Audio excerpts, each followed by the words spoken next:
eh,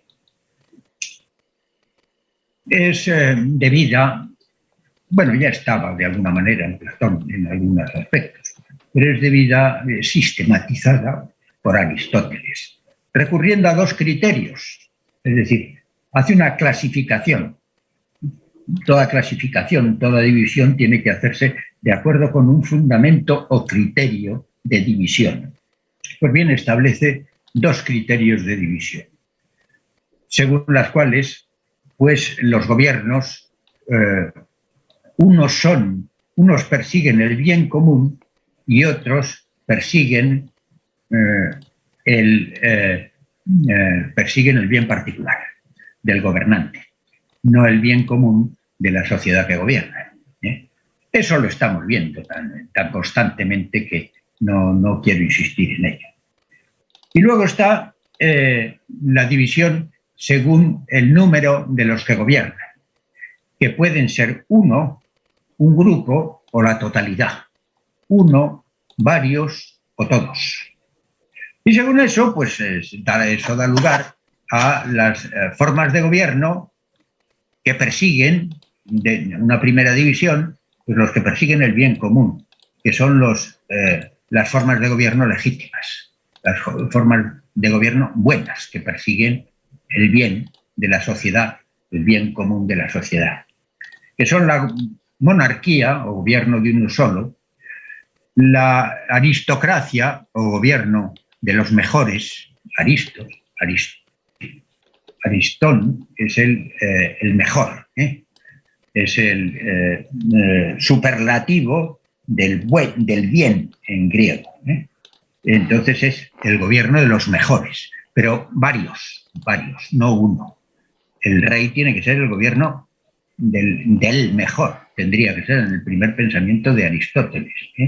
En principio, en las formas puras del gobierno de Aristóteles, el rey, bueno, el monarca, sea rey o no, sea rey hereditario o no, pero el monarca tiene que ser el mejor, debería ser el mejor. En el caso de la aristocracia, pues deberían ser los mejores. Y en el caso de la democracia, es el gobierno de todos. Que en realidad Aristóteles casi la confunde con la democracia.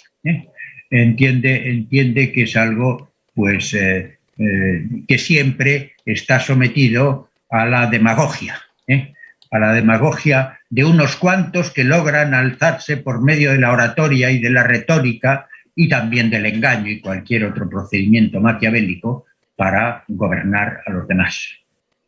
Bien, la democracia. La historia antigua, señala el libro, pues ofrece ejemplos de todo esto, como las naciones europeas eran casi todas ellas monárquicas. La aristocracia se dio en naciones pequeñas, en pequeñas comunidades, como en Venecia, pero hay muy pocas aristocracias propiamente dichas. Hay oligarquías, digamos, que ahora veremos qué son, que es la versión privada que hace del poder algo privativo, donde gobiernan unos pocos. Eso es lo que sucede en las democracias en la actualidad. No gobernamos todos en las democracias, eso es un cuento chino, es un cuento chino.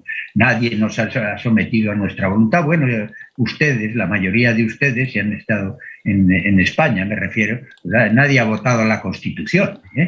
Yo, desde luego, voté en contra de la Constitución en su día porque soy viejo, pero la mayoría de ustedes que son jóvenes pues no han vivido eso. Pero vamos, de todos modos, se impone de igual manera. Entonces, pues, la monarquía, decía, se ha dado en las principales naciones europeas, la aristocracia en unas repúblicas medievales como Venecia, y la democracia en las antiguas ciudades griegas, por ejemplo.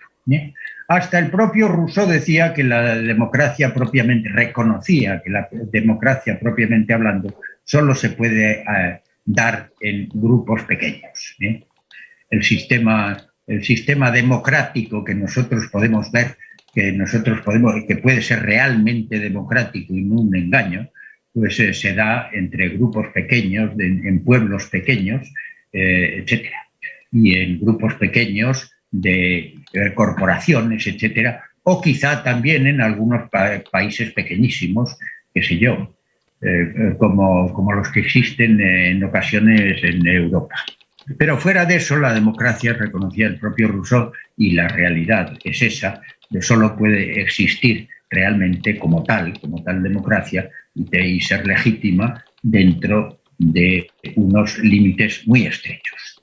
La corrupción de todo ello, pues eran la tiranía, que es el gobierno de uno en su propio provecho, la oligarquía, gobierno de unos pocos sin ración de selección, es decir, no de los mejores, y la demagogia, gobierno del pueblo, para la satisfacción de sus propios impulsos, y que están dominados por los demagogos, por eso se llama la demagogia como sistema de los demagogos. En realidad lo que nosotros sufrimos generalmente pues es un sistema oligárquico, en el cual es decir, no de la selección, bueno, es una selección inversa, es la selección de los peores, es decir, nos gobiernan los peores, pero son varios y se alternan en el poder, siempre con una finalidad que es mantenerse en el poder.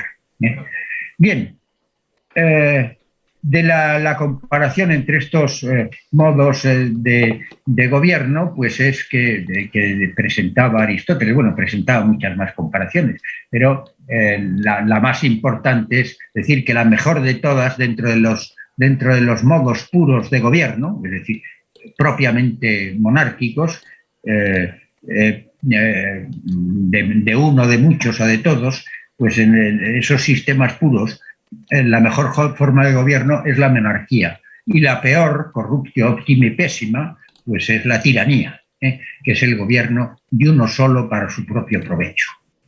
Bien, Santo Tomás y el propio Aristóteles, aunque con unas diferencias respecto de Santo Tomás, entendían que no era ninguno de estos el mejor de los regímenes posibles, sino que el mejor de los regímenes posibles era el régimen mixto, que también a veces se llama la monarquía temperada.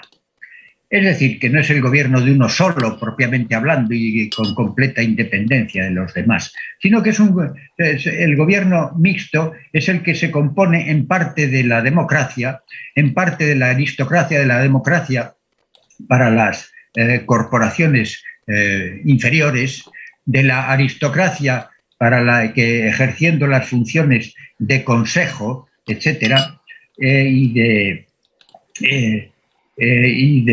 los cargos de poder y de confianza, y la monarquía como gobierno de uno solo sobre todas esas cosas.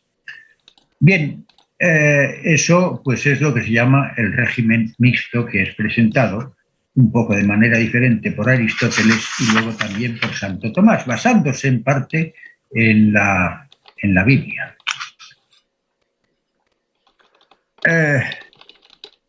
El segundo capítulo trata de la nación, de la nacionalidad y la federación. Lo voy a decir muy brevísimamente porque queda muy poco tiempo. Entonces, pues aunque da la impresión de que cada una, si observamos las naciones hoy existentes, de que cada una de ellas es una unidad natural.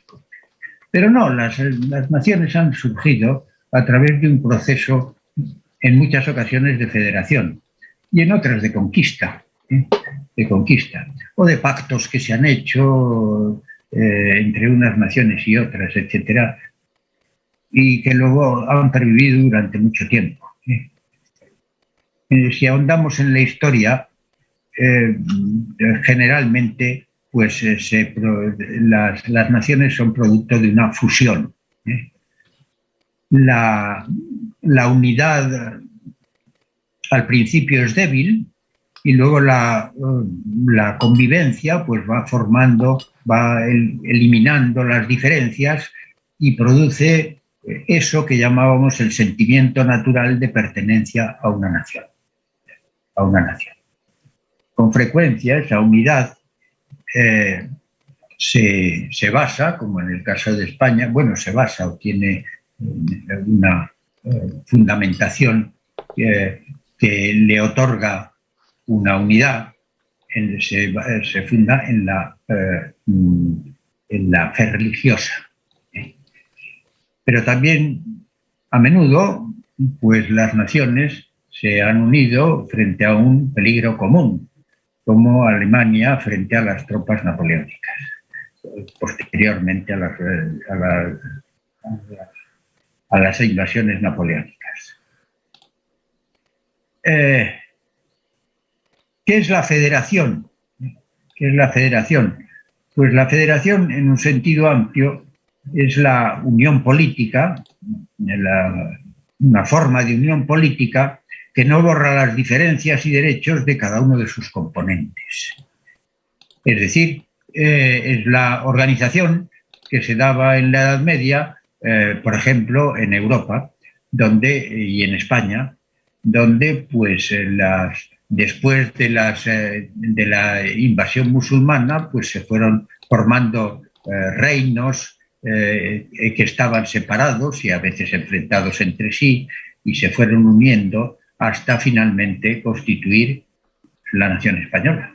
La nación española o el Estado español, en el sentido, si se quiere utilizar esa palabra que al tradicionalismo no le gusta nada de hablar de España como un Estado. Pero bueno, es una cosa que hay que conceder al vocabulario vulgar.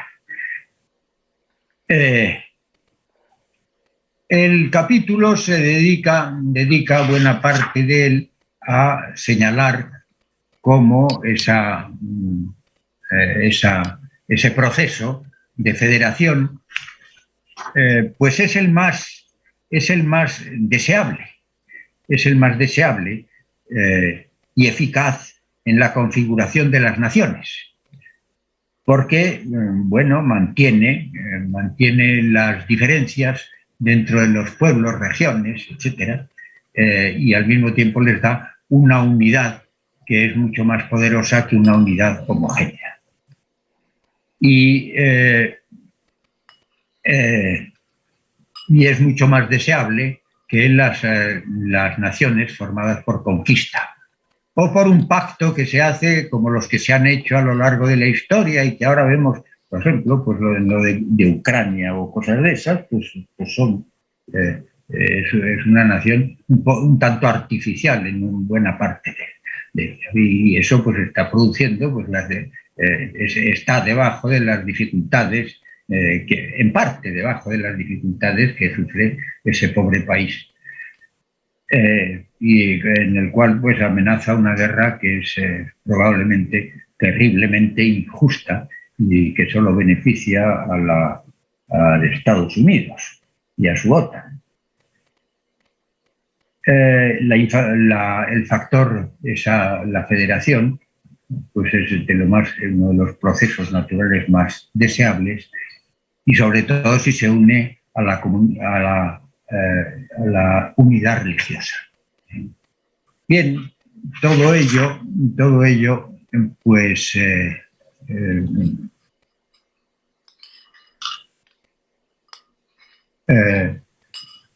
se ha convertido, ha encontrado un tropiezo a lo largo de la historia, precisamente con la época revolucionaria, a partir de la época revolucionaria del siglo XVIII y XIX, porque ha destruido la estructura federativa de la sociedad. Es decir, todo el poder es un poder delegado, incluso el de la familia hoy en día, que nos delega la educación de nuestros hijos. Nos delega la educación de nuestros hijos e intenta, en cierto modo, pues conseguir hasta la procreación de los hijos con una delegación del poder. Lo veremos más adelante. Pero hasta en todas las organizaciones intermedias, las universidades, los gremios, etcétera, todo eso es una delegación del poder gubernamental.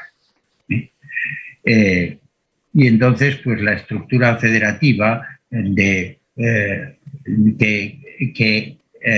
unifica sin que deje de haber partes que también tienen su propia unidad, es una una unidad dentro de la multiplicidad, pues eso desapareció en ese momento. El nacionalismo extremo, procedente de la revolución y que surgió pues, a principios del siglo XX y también antes, vamos, pero tiene sus raíces antes. Nacionalismo extremo, que se dio en los años 30 hasta el 45, propugnó el ideal de la autarquía, de la completa independencia, de la absoluta independencia de unas naciones respecto de otras. Y consiguientemente eso explica el intento de ampliar lo que llamaban el territorio vital de esas naciones. Cada nación tendía a bastarse completamente y absolutamente a sí misma. Eso es completamente antinatural. Es contrario a la comunidad natural de los seres humanos, porque las relaciones entre estados pues son unas relaciones que deben ser establecidas de acuerdo con el derecho de gentes, pues deben ser establecidas de manera justa entre unas sociedades y otras, pero esas sociedades pues tienen que mantener unas relaciones similares a las de la federación en lo posible. Una vez visto esto, de manera evidentemente muy apresurada, pues vamos al último capítulo que trata de la sociedad religiosa.